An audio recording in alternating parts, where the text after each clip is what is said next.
I would like first to thank Tanzania, who are the African champions for African Public Service Day celebrations, for hosting this week's celebrations and for the invitation to all of us to participate in this milestone joint United Nations and African Public Service Day festivities.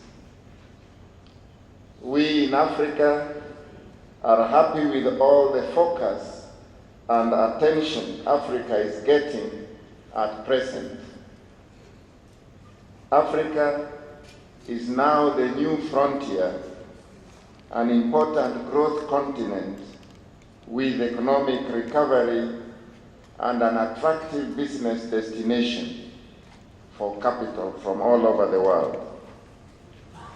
Serious investors are now interested in Africa as a growth area. I believe, therefore, that the time is for Africa. From our history known to all of you, we came through 4 or 5 decades of foreign colonial rule.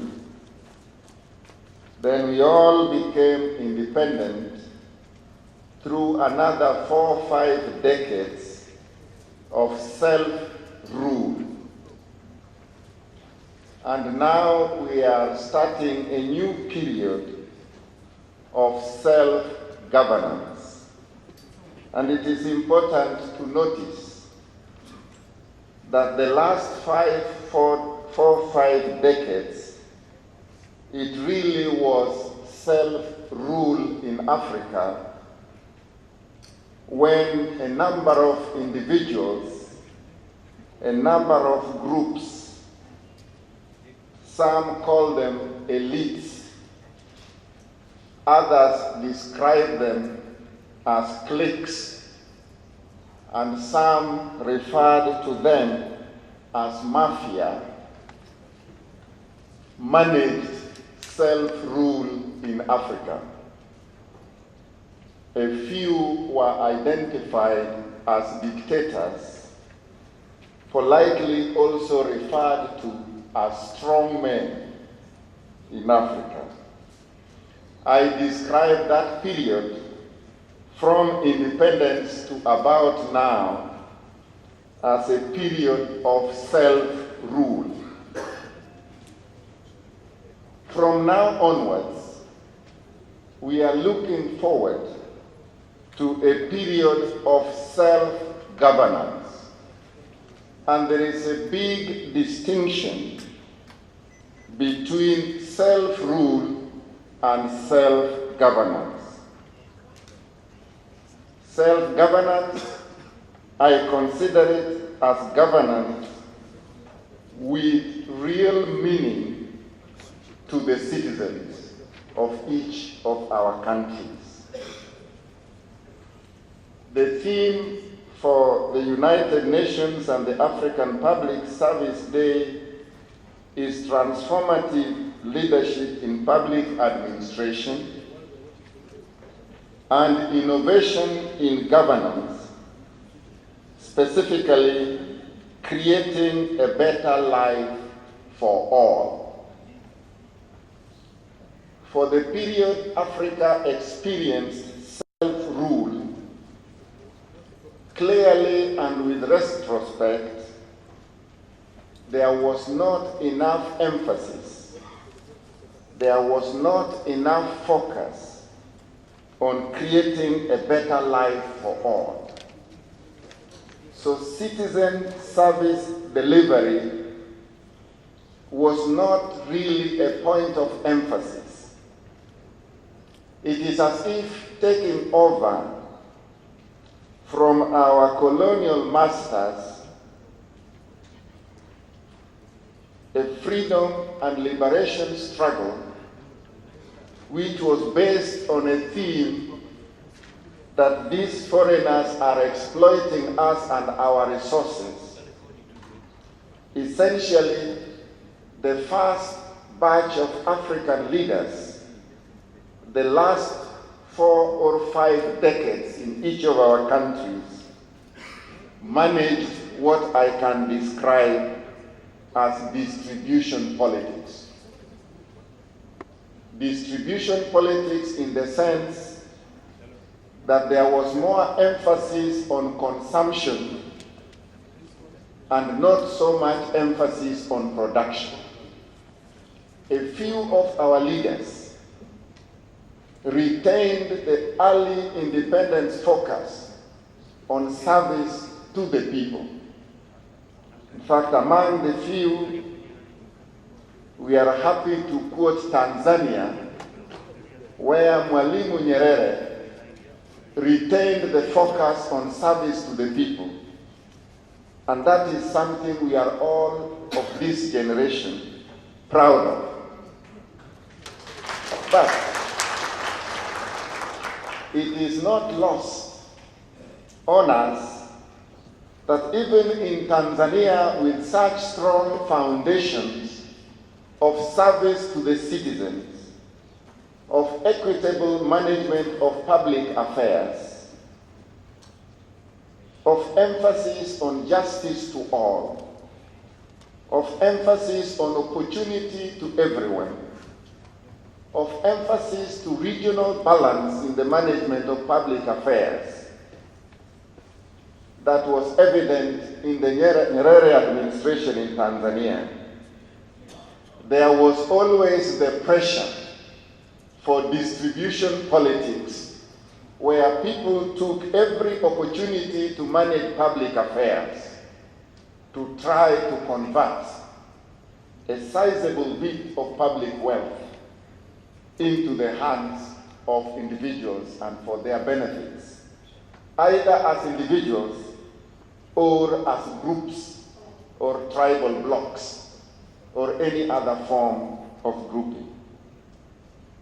Ladies and gentlemen, I believe it is time for Africa right now to change their mindset, to re-emphasize service delivery to the citizens in the right belief that if you develop the individual citizen, if you deliver the human rights of the individual citizen, every community, every grouping, every region will equally receive those services.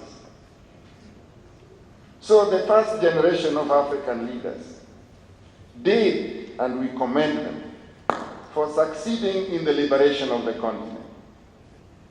Some failed to address the human needs of the new nations. Some failed to appreciate the value of the individual citizens and the rights of minorities. Some became dictators and presided over non-performing economies, even as we have always had huge national resources, including the human resource in the continent. They were also trapped in the Cold War divide and pursued ideologies they may not have fully understood or believed in. When the Cold War collapsed, the original strong men of Africa lost out by the turn of the century. I wish to emphasize, and this I believe, that it is time for Africa to change. What is now required to achieve accelerated development of the continent is a legal framework with rights of the people, with property rights, with freedoms of the people, and the rights of all the citizens. This is a major change in the orientation and the direction to which we must manage the public affairs of this continent. It is time for Africa, but we do not need to reinvent the wheel to address some of our challenges. The Ministers' Program, the Conference of African Ministers of Public Service, was started with a vision of building capable developmental states in Africa over a period we measure 10 or so years from now. On the other hand, the countries of sub-Saharan Africa are home to some of the world's poorest people, rife with disease and instability. Of the 15 million or so AIDS and HIV orphans in the world, I'm made to understand 12 million are in sub-Saharan Africa, meaning that whole generations of future workers are in danger of extinction. Diseases such as Ebola, hemorrhagic fever, malaria and TB strain our already limited health resources in the continent and are a major drain on our weak economies and retard our economic and social development. That is where Africa still is as of today. Corruption, ethnic and religious conflicts, extremely low literacy rates in some areas in our countries, especially among the women and the girl child, pose not only internal problems for the individual countries, but create regional instability with impacts far beyond their borders. We have to be serious in Africa. It is time for Africa to rise above petty conflicts that only condemn our communities to continuing poverty. It is time for Africa to rise above official corruption, where people are being paid for no work done. We must move to a system where nobody shall be paid for nothing. In Tanzania, the minister was telling me that if you are found to be corrupt, it means you have sold your power because you didn't sell anything else. And if you have sold your power, you have no right to retain that power because you have already sold it. So you should quit without being told. We need to develop in Africa systems that will eliminate the undue exposure of our people to temptation for corruption. So in the Minister's Program in Africa, we have identified several thematic areas which will address each and every issue that we need to pay attention to. And each and every country in Africa has picked out one or two areas that it will have to champion on behalf of the whole continent to make sure that together we rise above corruption, we rise above non-performing economies, we rise above petty conflicts in the continent, and we move towards service delivery to all the citizens. We move towards just, fair, effective, and efficient administration of our public affairs in the continent. The honor we have been given today by the United Nations, bringing the UN Public Service Day to the African continent, and Tanzania as our champion in African Public Service Day celebrations, hosting the rest of the world and our colleagues in this week's celebrations, is a big honor and a wake-up call to the continent that it is time for service delivery to the African citizen. It is time for great opportunities in Africa. It is time for Africa to welcome the rest of the world and for Africa to manage its public affairs according to standards, according to expectations, and according to aspirations of its people in consonance with the rest of the world. In the face of so many other obstacles that we may cite, it is perhaps understandable that when the subject of development in Africa is brought up, most of us appear lost. But it is time we all wake up. And personally, I believe we will be able to wake up together. And we should actually wake up together.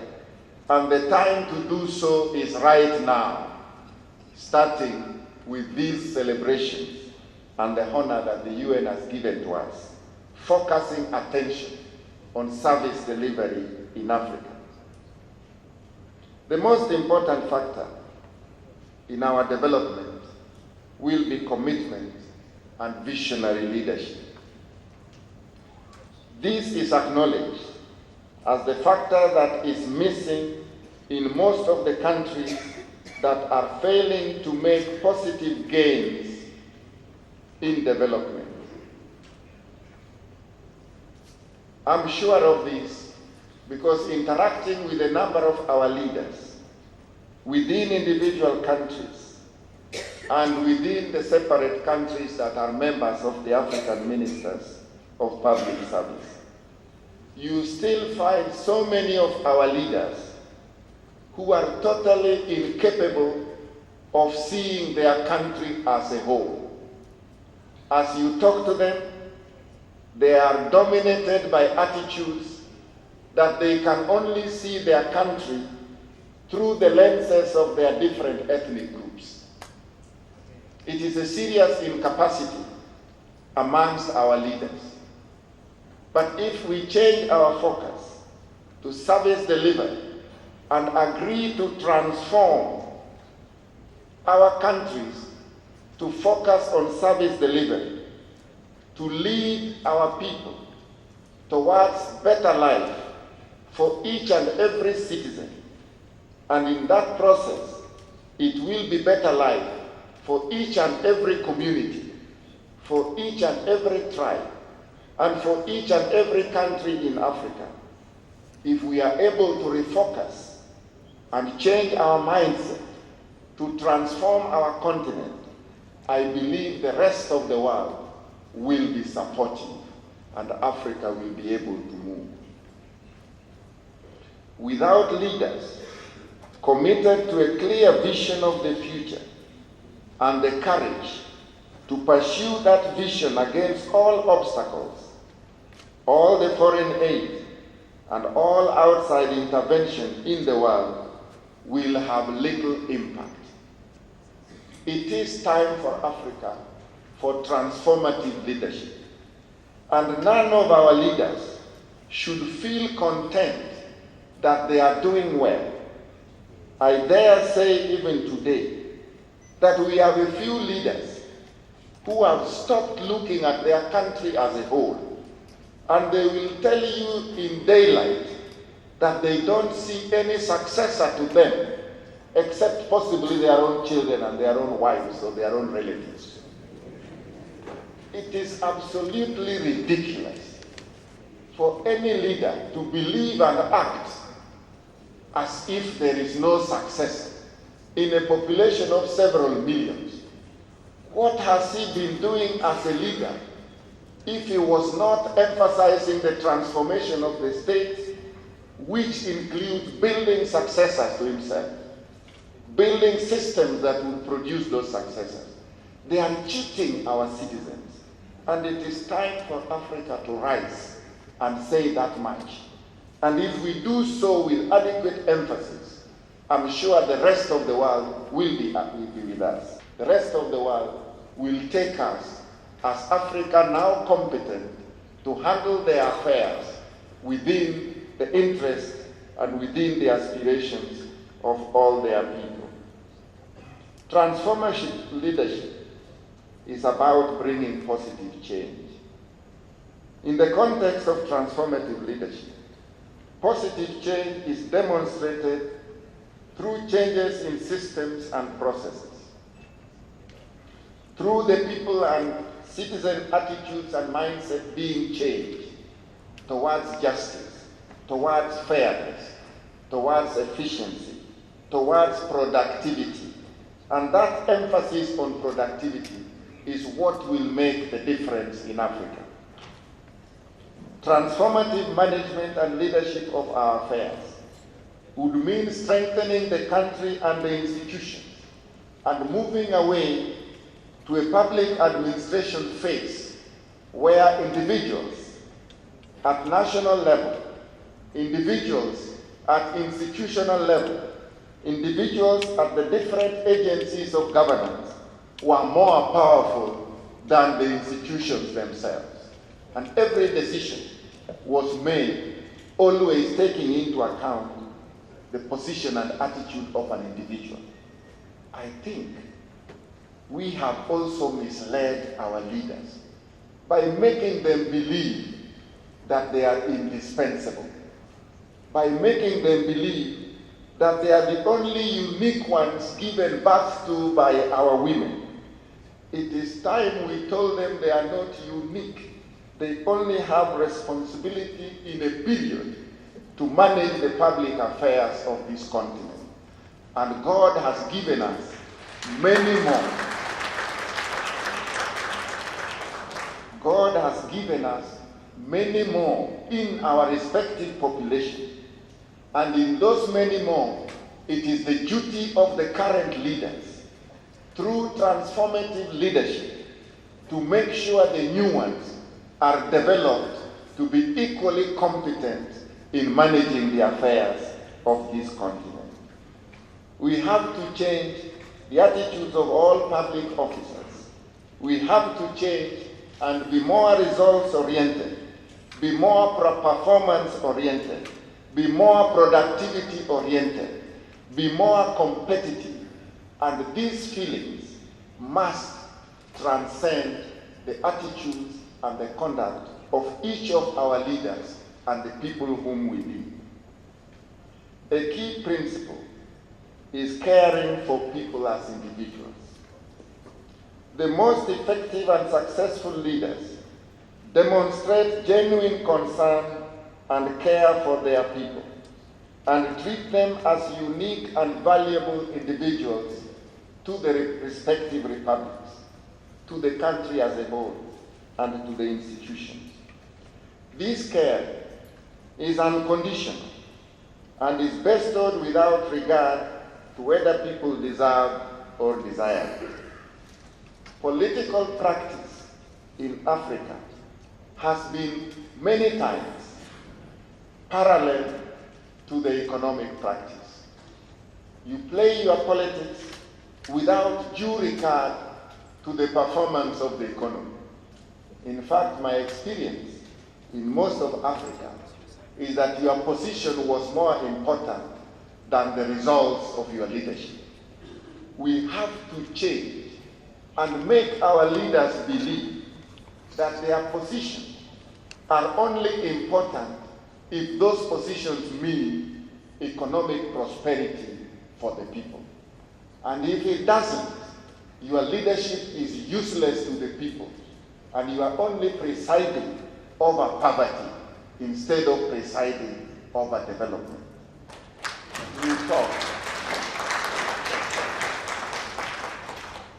You talk to many leaders in Africa.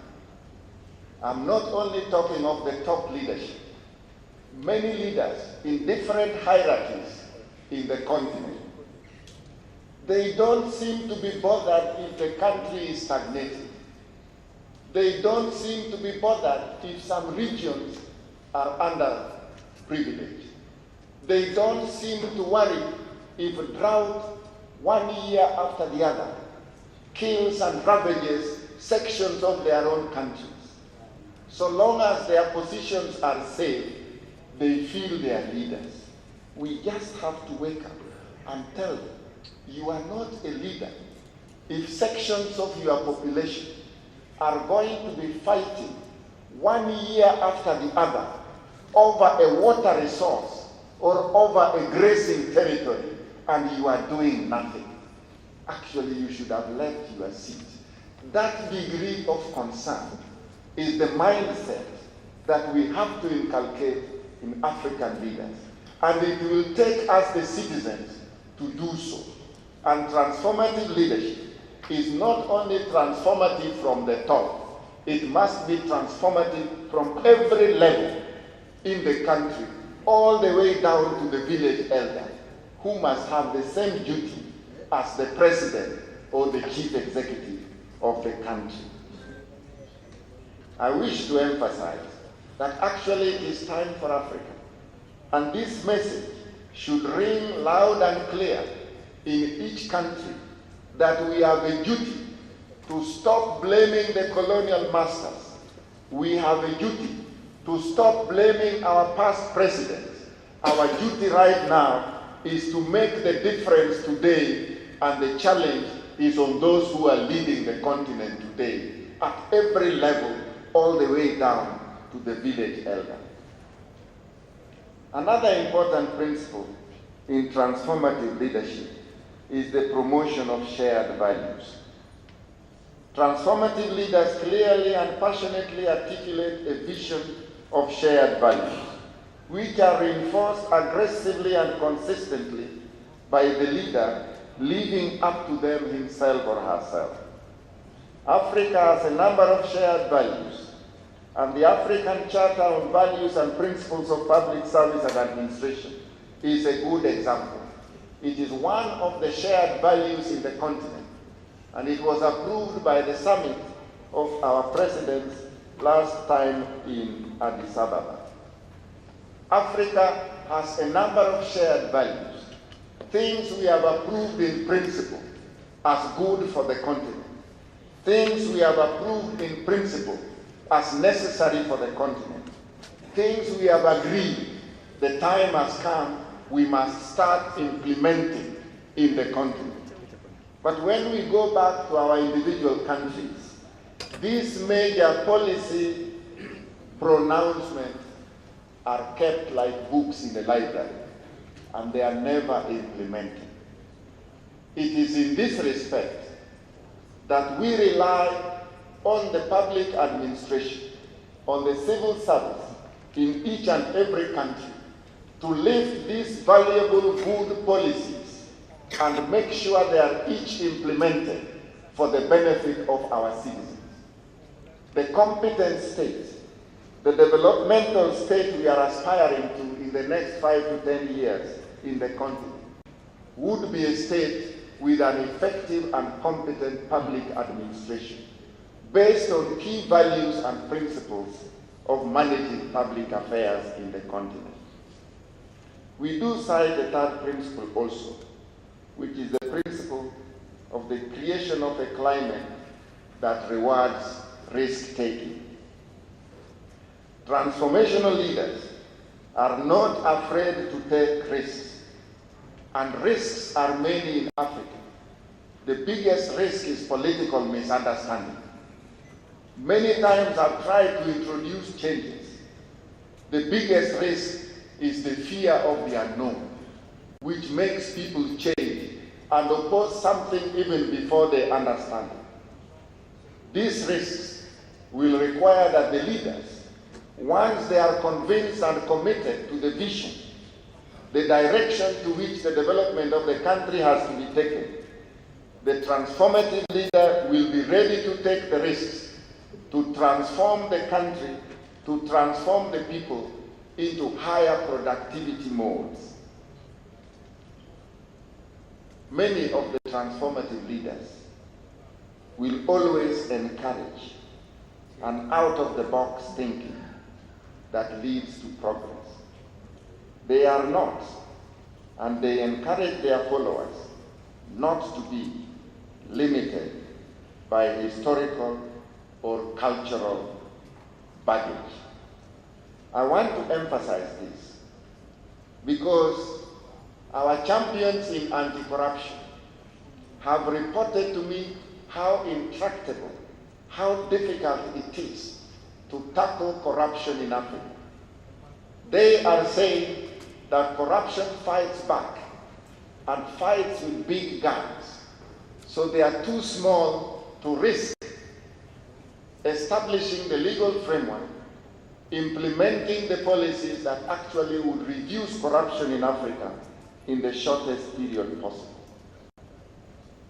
One way out of this is for Africa to resolve that the past must be closed, and we are starting now, so that we are not going to go on a long witch hunt of who did what during the past period when the environment tolerated those practices.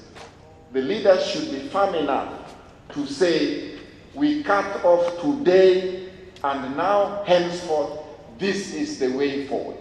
It will be easier so that you are not fought back by the guilty of the past, who may still be powerful today, to stop us commencing this major effort in transforming our continent from poverty to productivity and prosperity. We do also acknowledge a fourth principle in transformative management of public affairs, the principle of team building. Transformational leaders are constantly building networks and teams, not only to handle the pressing problems of the moment, but to focus and prepare for the future. Effective team builders construct multidisciplinary, cross-cutting teams and take full advantage of every talent available.